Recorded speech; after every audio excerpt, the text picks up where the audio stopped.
I think, as most people know, we had a terrible thing happen in St. Lucie County where you had an illegal alien who was driving this big tractor truck and decided to try to do a U-turn where they have the official use only. Those are little gaps in the highway for highway patrol and law enforcement, and it was obviously a total disaster to even try that. You had a car coming that ran into it, and 3 Floridians were killed. This was somebody that was issued that CDL actually in 2 different states, Washington State and in California, and should have never obviously been behind the wheel. Doesn't even speak English. You know, you gotta, if you want to drive, you gotta know the road signs and stuff, and it's just the reality. So it was a really horrible thing. At the time, there was not any eyewitnesses. He didn't speak English, so they got the all the facts they could. But then when they got the videotape, they saw. So immediately he fled to California, obviously sanctuary state. He was able to be detained in California, and so today I'm sending Florida's new Lieutenant Governor Jay Collins to California, and tomorrow morning he is going to take possession of this illegal alien, extradite him back to the state of Florida, and we're going to throw the book at him when he gets back here for what he did. So you can count on that. Well, it wasn't the state troopers that did it. It was in conjunction with federal authorities. So the feds were able to provide pretty much the whole dossier on this guy. As soon as the video leaked and then we knew that there was a crime that was committed, they were able to get that information in short order. So illegally entered the country in 2018, applied for work authorization in the fall of 2020, was rejected. That was under Trump 45. Reapplied for work authorization in 2021 under Biden and was granted the work authorization. Eventually receives a CDL, a commercial driver's license from Washington State, which is a sanctuary state, and then took that license and applied for a similar license in California. And so the California license was granted at least in part on the fact that he had a CDL in Washington State. So I think and then when he was identified after the video came out, he was detained. The feds, this happened within the last few days, you know, they conducted a language test on him. You know, you're supposed to be reading these signs. You're supposed to know what the hell you're doing. That's true if you're driving a little VW Bug, much less a tractor trailer.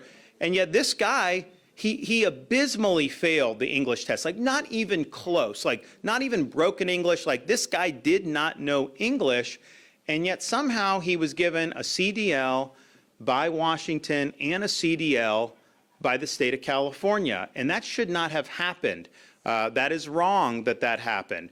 So you have a real serious issue and a breakdown here, but I would say part of the problem, and I mentioned this yesterday, this guy came from India. Right? He comes through the southern border illegally. He gets caught and he claims asylum. That is not what asylum is for. First of all, if he was really being persecuted in India, how many countries did he pass through where he could have claimed this? You don't just get to come halfway around the world and use that as a card to get it. So then he claims asylum, but we have this totally screwy system where he's then given a court date, then it's postponed, then this. So it's like if you come illegally and you give a bogus asylum claim under how the law's been applied, at least up until President Trump took office in January, you're basically giving yourself years in this country. That is not a disincentive to come illegally. That's not a disincentive not to overstay visa. That's not so you had that was going on, and I'm just thinking to myself, it's like, well, wait a minute. We all know this is a problem. You can't have a situation in which a President Biden can open the border, millions and millions come in, and then a President Trump's trying to rectify that, and it's basically you got to jump through like 36 different bureaucratic hula hoops just to be able to return somebody to their home country. So it's kind of heads they win, tails we lose, the way it's set up right now.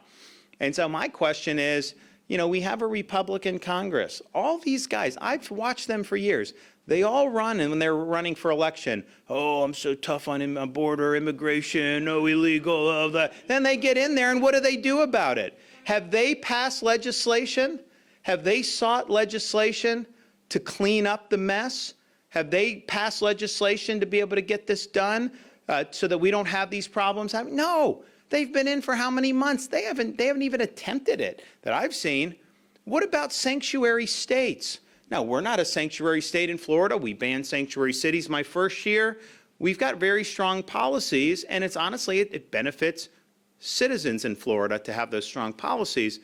But why are they still funding sanctuary states? Why are they still funding sanctuary cities? Why doesn't Congress use the power of the purse and say, your funding is contingent upon following federal law with respect to immigration? You can't be a sanctuary jurisdiction. You can't, California, they've probably done 1 million driver's licenses to illegal aliens in the past decade.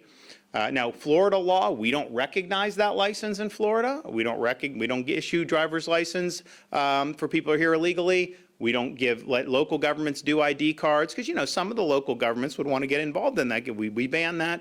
We don't even let the NGOs do it because we know they're trying to generate a system where people can get benefits, vote, whatever, when they're not entitled to it. So we've done it right. But how is it that these sanctuary jurisdictions are able to get away with it? And I think they get away with it because Congress, they're basically on the sidelines. It's like they just kind of sit in the cheap seats and watch everything unfold without actually using their constitutional authority to fix these problems. So this was avoidable.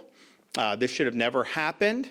There were obviously major screw-ups by Washington State and California. Well, I shouldn't even say that because I think that's their policy to be able to do that. So those are misguided policies. But the bureaucratic morass that happens when somebody will come in and claim asylum, really is a farce. How endemic is this problem about not being able to speak English and then getting a CDL? I can tell you in Florida, you have to speak English.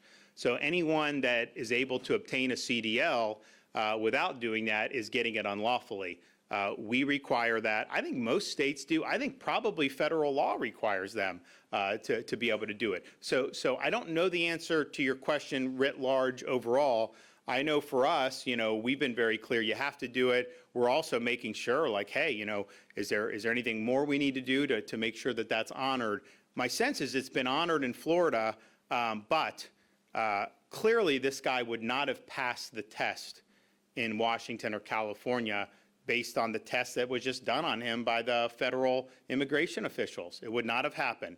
So he clearly never demonstrated proficiency in English. And, there's a lot of stuff that goes into this when you're driving on the road. I mean, we put our own citizens through just to be able to get a normal driver's license. You got to know what you're doing.